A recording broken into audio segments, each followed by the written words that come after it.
Hola, soy Omar Vázquez y vamos a ponerle picante a un nuevo tema. Recuerde que mis columnas las puede encontrar en Soy Omar Vázquez TV, en mi canal de YouTube y en Con la Oreja Roja en Facebook. Pareciera que se ha ido cualquier asomo de racionalidad. Venezuela, el país hermano y por el que por naturaleza tenemos más conflicto, el vecino, el país con el que más tenemos relaciones internacionales, atraviesa por una crisis que se desborda. Las calles hablan de un país que tiene hambre, que se está rebelando. Crisis de los medicamentos, crisis de la producción interna en un país gobernado por intereses egoístas, de líderes que creyeron que el petróleo podía con todo. No producen alimentos, la inflación se desbordó y por supuesto apareció la pobreza extrema y la delincuencia.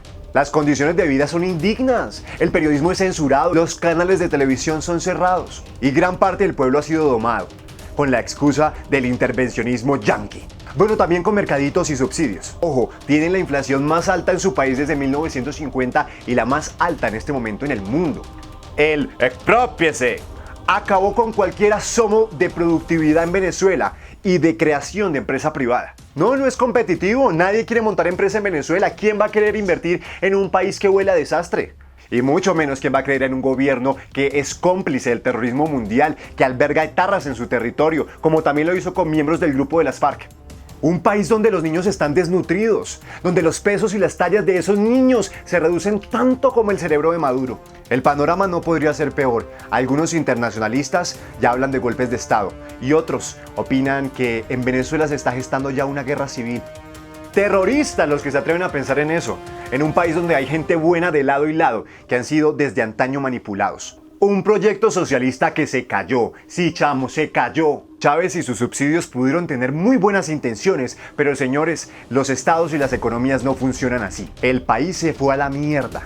Y ahora es el momento de tomar decisiones. Maduro, el tirano, debe renunciar y el proyecto socialista del país reevaluarse. No es teoría conspirativa. No soy vocero del capitalismo desbordado que tanto critican, pero que de forma incoherente abrazan. Porque muchos miembros de esa revolución bolivariana son más oligarcas que el mismo imperio norteamericano. Y es que entristece ver a un país que podría estar nadando en abundancia, salir a las calles, llorando y exigiendo vida digna, con el estómago vacío. El problema de nuestros pueblos es el mismo, republiquetas buscando caudillos que vengan a salvarnos. Demócratas que se adueñan de todos los poderes, que encierran a la oposición y que juran que con el carisma se ablanda la miseria. Sí, porque tristemente los periodistas en el mundo nos dedicamos a cubrir las burradas de Maduro por encima de los niños que mueren de hambre, las luchas de los venezolanos, las marchas y cualquier asomo de indignación colectiva. En Venezuela no hay espacios competitivos, no hay cultivos, el 70% de lo que consumen lo están importando. ¿La bonanza petrolera para qué sirvió? ¿Fue suficiente esa bonanza petrolera para comprar las conciencias del pueblo, para darles un subsidio, un mercado a cambio de un voto y de contribuir a la revolución y el proyecto socialista del siglo XXI? ¿Para qué? Si hoy en día los bolívares no sirven ni de emuladores del papel higiénico que tanto hace falta en Venezuela. Y en Colombia rechazamos al hermano venezolano, lo estigmatizamos de ladrón, delincuente y oportunista. Y se nos olvida la lucha de la humanidad por la colectividad, por la equidad. Venezuela nos necesita. Nos necesitaba desde que Chávez estaba en el poder. Cuando murió Chávez y los precios del petróleo se vinieron a pique. Cuando necesitaban impuestos para sobrevivir y no había empresa privada porque todo había sido expropiado. Cuando imprimieron dinero para conseguir liquidez, el bolívar se devaluó y la inflación se disparó. Cuando el gobierno empezó a controlarlo todo de forma abusiva, cuando todo tenía un tope y desde ahí nada podía superar los precios preestablecidos. Cuando empezaron a aparecer esas cifras maquilladas por el mismo gobierno, luego entregadas a ONGs internacionales que nos decían que Venezuela era un país educado, que no tenía analfabetas, un país sin hambre, sin desnutrición. Hombre, con una comida al día, ¿quién carajo se educa? ¿Quién carajo tiene la capacidad de aprender? Y la justicia funciona como un circo mediático. Más nada. En Venezuela apareció la figura de los CLAPS, ¿sí? Una invención que permite a los ciudadanos mercar una vez a la semana. Y a veces les ponen límites de lo que deben comprar. Muchos de ellos terminan comiendo una vez al día. ¿Qué pasa con esto?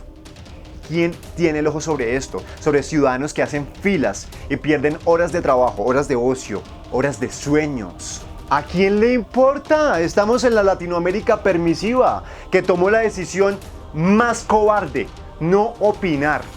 Metámoslo todo debajo del tapete. Nadie quiere hablar de esto, pero tenemos que hablar de esto. Venezuela se desangra, Venezuela está a punto de rebosar. Y perdónenme, pero la historia lo decreta, el estado de bienestar no funcionó. No funcionó. Al mejor estilo colombiano, ese tal estado de bienestar no existe. La historia lo demuestra.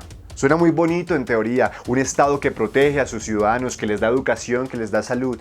Pero la verdad es que la economía se desangra y necesitan sectores privados. Hay que inyectarle aceite a la economía. Pero bueno, entonces, ¿qué decisiones tomar? ¿Volver a concentrar el poder en pocas manos? ¿Darle la oportunidad al otro bando? ¿O empoderar al pueblo para que se recuperen los derechos humanos que han sido tan vulnerados en ese país? Pero ¿cuál es el rumbo que Venezuela necesita? Pues el más claro, el de la paz. El de recuperar la creencia en las instituciones, que la justicia sea efectiva, que se acabe la opresión, que se acabe la vulneración de los derechos humanos. Cuando eso pase, empiezan los cambios a todo nivel. Una crisis es siempre una nueva oportunidad y los venezolanos tienen en sus manos el poder de evitar una desgracia. A Maduro, el bus de la revolución bolivariana se le estrelló hace rato y se le quedó sin gasolina. Debería renunciar. Y al pueblo hermano venezolano, que le echen bolas. Soy Omar Vázquez, actor y periodista. Los invito a dejar sus comentarios aquí abajo y nos vemos en un próximo video. Chao.